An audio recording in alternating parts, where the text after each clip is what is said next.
आज से 3 दिन बाद यानी कि 11 तारीख को नेशनल कॉन्फ्रेंस कश्मीर वैली में एक बड़ी रैली करने जा रही है। प्रोटेस्ट भी हो सकता है वो वहाँ पे करे, और उसके बाद 12 तारीख को जम्मू में नेशनल कॉन्फ्रेंस ने एक बड़ी रैली रखी हुई है।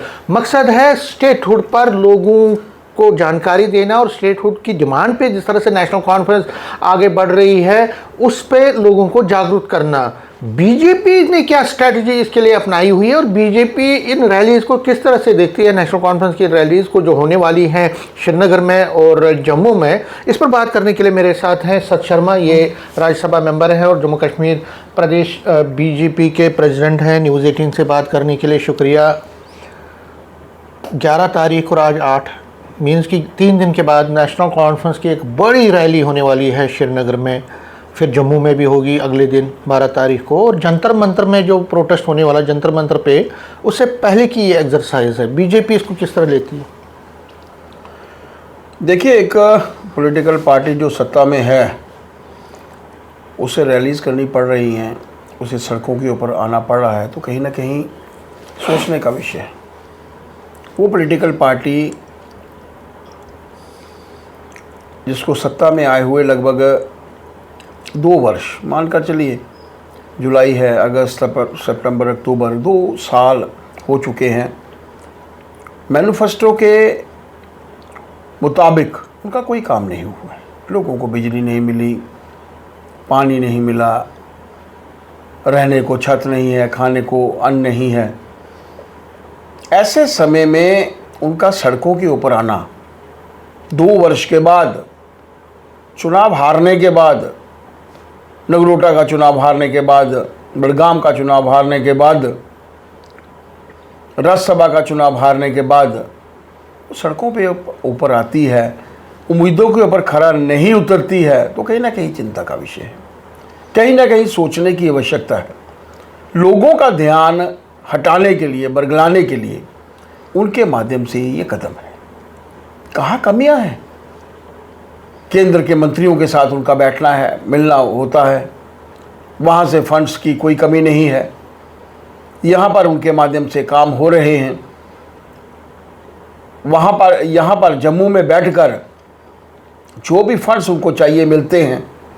जम्मू में बैठकर लोगों की एलिवेशन करनी है वो हो रही है, ट्रांसफ़र्स करनी है वो हो रही हैं। इतना करने के बावजूद मुझे नहीं पता, समझ आता कि वो क्या चाहते हैं। जब वोट डालेगी, मिले, वो सत्ता में आए, उनको यही काम दिया गया था कि मैनिफेस्टो के ऊपर खरे उतरो, और उस मैनिफेस्टो के ऊपर खरे नहीं उतरना और लोगों का ध्यान बंटाने के लिए कि हमें स्टेटहुड चाहिए। लेकिन जो काम उनके माध्यम से हो रहा है वो काम क्यों नहीं रुक रहे? वो काम क्यों नहीं रुक रहे? एलिवेशंस क्यों नहीं रुक रही? ट्रांसफर्स क्यों नहीं रुक रही? प्रमोशंस क्यों जो है वो नहीं रुक रहे? आप मानकर चलिए कि ये लोगों का ध्यान जो है वो बटाना चाहते हैं, इसलिए सड़कों के ऊपर हैं। हमारा तो ये कहना है कि जब कभी भी ज़रूरत पड़ती है, जब हमें लगता है कि सरकार काम नहीं कर रही, नकेल डालने के लिए ही विपक्ष होता है, और उस विपक्ष के तौर पर हम लोग, हमारे विधायक जो हैं वो असेंबली में काम कर रहे हैं, और हमारे पार्टी के जो कार्यकर्ता नेता हैं वो सड़कों के ऊपर काम। लेकिन सर जी, वो कह रहे हैं कि हमें शौक़ नहीं था सड़कों पे आना। वो कहते हैं कि हमने 1.5-2 साल इंतज़ार किया। उमर अब्दुल्ला ये कहते हैं कि प्राइम मिनिस्टर से भी वो कई बार मिले, होम मिनिस्टर से भी कई बार मिले, फंक्शंस में जब वो यहाँ जम्मू आते थे या कश्मीर आते थे तो उस टाइम भी हर बार वो ये मुद्दा उठाते थे स्टेटहुड का, क्योंकि ड्यूअल पावर सिस्टम में हम पूरी तरह से काम नहीं कर पाते। जब प्राइम मिनिस्टर ने कमिटमेंट भी की है, जब यूनियन होम मिनिस्टर ने कमिटमेंट की है, वो अभी तक जब पूरी नहीं हुई तब हमें मजबूरन सड़कों का सहारा लेना पड़ता है। हमें कोई शौक नहीं था सड़क पे आना। देखिए, मैंने पहले भी कहा कि इस 2 वर्ष के अंतराल में मैं तो यही कहना चाहता हूँ कि उनको कहा जाए, उनसे पूछा जाए, मुख्यमंत्री जी कितना समय आपने अपनी स्टेट में गुजारा है इस 2 वर्ष के अंतराल में। मैं 2 वर्ष ही कहूँगा, 3 महीने कम ही सही, लेकिन 2 वर्ष ही कहूँगा।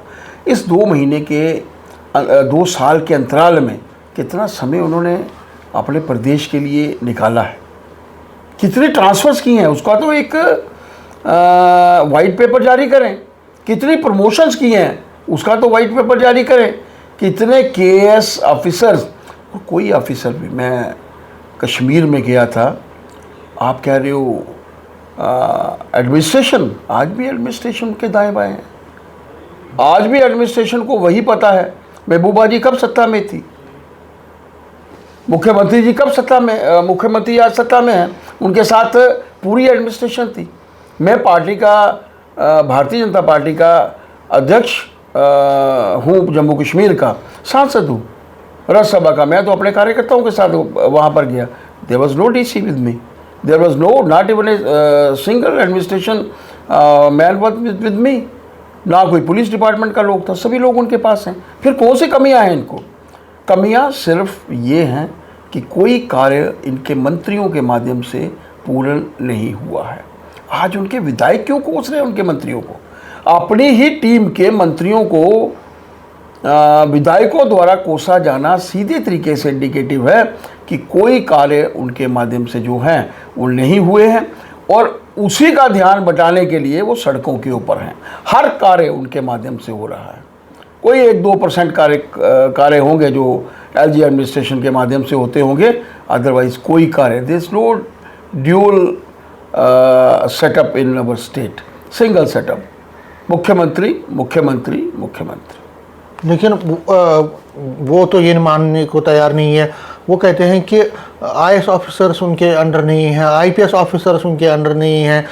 अब जो लोअर लेवल के ब्यूरोक्रेट्स हैं वो भी उनका नहीं मानते हैं, बहुत कन्फ्यूजन है। और वो तो ये भी कहते हैं कि जो ड्यूअल पावर सिस्टम है, स्टेटहुड की वजह से फाइनेंशियल प्रॉब्लम्स भी एरप्ट हुई हैं। और उमर साहब ने अभी भी कहा था कि अभी कुछ दिन पहले कि वो अपनी सैलरी तक एम्प्लॉयज़ को नहीं दे पा रहे हैं बिकॉज फाइनेंशियल इश्यूज आ रहे हैं, कंसर्न्स हैं, फाइनेंशियल कंस्ट्रेंट्स हैं, फंड्स की कमी है। तो एनसी वाले ये भी कहते हैं कि जो फंड्स की कमी है ये भी उसकी वजह से है कि जो स्टेटहुड नहीं है, हमारे को दिक्कतें आ रही हैं। इससे पहले भी केंद्र से ही पैसा आता था, आज भी केंद्र से पैसा आ रहा है।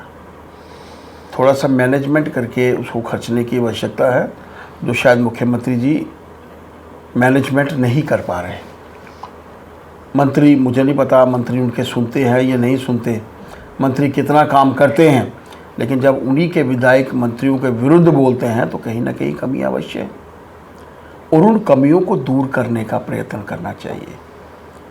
अपने मैनिफेस्टो के मुताबिक जो उन्होंने कहा है, सिलेंडर्स देंगे मुफ्त, बिजली गरीबों को मुफ्त मुहैया करवाई जाएगी, या पेंशन्स लगेंगी, या लोगों को पानी की समस्या नहीं आएगी, उसकी तरफ काम करने को प्राथमिकता दीजिए। लोगों ने वोट आपके इस विषय पे नहीं देने अगले चुनावों में कि आपने स्टेटहुड को मांगने के लिए कितनी बार बोला था।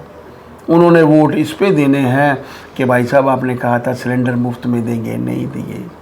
उन्होंने वोट इसलिए देने हैं कि आपने कहा था कि बरसातों में जो सड़कें ख़राब हुई हैं वो सड़कें ठीक करवाएंगे, नहीं करवाई, वो लोग नहीं देंगे। क्या ये लोग बड़गाम से नहीं सीख रहे? नगरोटा में जमानत जब्त हो रही, इससे नहीं सीख रहे? मेंबर पार्लियामेंट राज्यसभा की सीट कहाँ चली गई? 4 सीटें जीतने की बात करते थे, 3 जीते। आप सोचिए, गिरेबान में इनको अपने झांकने की आवश्यकता है, इनको सोचने की आवश्यकता है। काम करिए जिसके लिए लोगों ने उनको वोट दिए।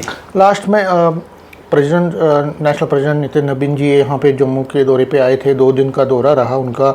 उन्हें कई डायरेक्शंस भी दी है उस पर, लेकिन इसी बीच में जो कांग्रेस जैसी पार्टीज़ हैं वो कटाश कर रही है आप पे। नेशनल कॉन्फ्रेंस भी ये सवाल पूछ रही है कि नितिन नबीन जी यहाँ पे आए, उन्होंने स्टेटहुड के बारे में कोई बात नहीं की, उन्होंने एक बात भी उस पर नहीं की। हालांकि ये जो डिमांड है हर एक की डिमांड है, और उस पर एक लफ्ज़ उन्होंने नहीं बोला।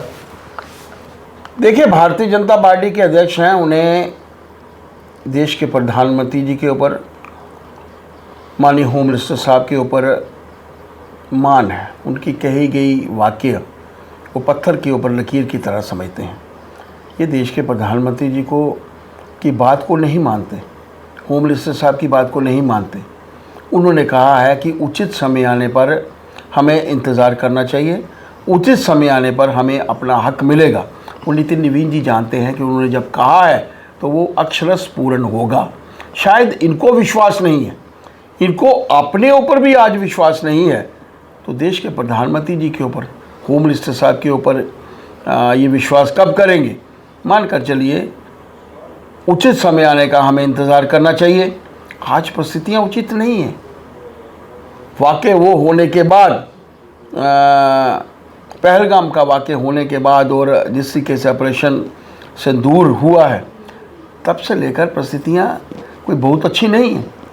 अच्छी करने की कोशिश कर रही है, लॉ एंड ऑर्डर को सुधारने की माननीय होम मिनिस्टर साहब कोशिश कर रहे हैं, लेकिन अच्छी परिस्थितियाँ बनाने के लिए केंद्र लगातार से प्रयास कर रहा है और ये सड़कों के ऊपर आकर उसको ख़राब करने का प्रयत्न कर रहे हैं। बैकडोर एंट्रीज करना इनका वो जो सेटअप है वो चल रहा है, ट्रांसफ़र चल रही हैं, प्रमोशनें चल रही हैं, जहाँ जहाँ जो करना है वो हो रहा है। मैं कोई आपके माध्यम से, टीवी के माध्यम से, मीडिया के माध्यम से कोई चीज़ ऐसी नहीं बोलना चाहता। अध्यक्ष होने के नाते अपने पद की गरिमा को मैं जानता हूँ, समझता हूँ, मुझे जितना बोलना है मैं उतना बोल रहा हूँ, लेकिन बिटवीन द लाइंस आप भी कभी पढ़िए। बिटवीन द लाइंस मैं तो चाहूँगा मुख्यमंत्री जी, बिटवीन द लाइंस सुनकर आप भी सोचिए कि इस प्रदेश को अच्छी दिशा देने का प्रयत्न करिए। भगवान ने मौका दिया है। बदकिस्मती थी भारतीय जनता पार्टी की कि 1.5 लाख वोट ज़्यादा लेने के बाद हम लोग सत्ता में नहीं आ सके। उसकी किस्मत थी हमारे लिए। वो तो कहते हैं कि इसी वजह से ये सारा पनिशमेंट, सज़ा लोगों को मिल रही है कि आप 1.5 लाख, रिपीटली बोलते हैं कि 1.5 लाख से ज़्यादा वोट आपने लिए हैं, लेकिन आप गवर्नमेंट नहीं बना सके। लेकिन अगर उमर साहब गवर्नमेंट बना पाए तो आप उनको काम नहीं करने देते। हमने कुछ नहीं किया।